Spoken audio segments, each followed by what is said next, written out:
இது மாதிரி பேரனை தூக்கலன்ட்டு தான் அவன் வேற ஜமாவுக்கு போடா. அவரை கண்டுதா அதான்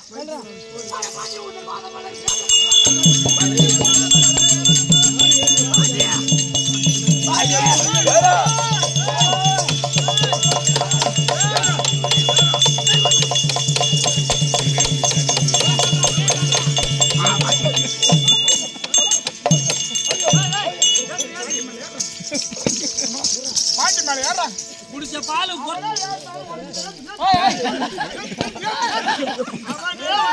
குடிச்ச பால் வீடு போனது சக்காலத்துக்கு என்ன காடா குடிச்ச பால் கடை வேலை ஒழுது தேவையாளுக்கு பிறந்தவனுங்களா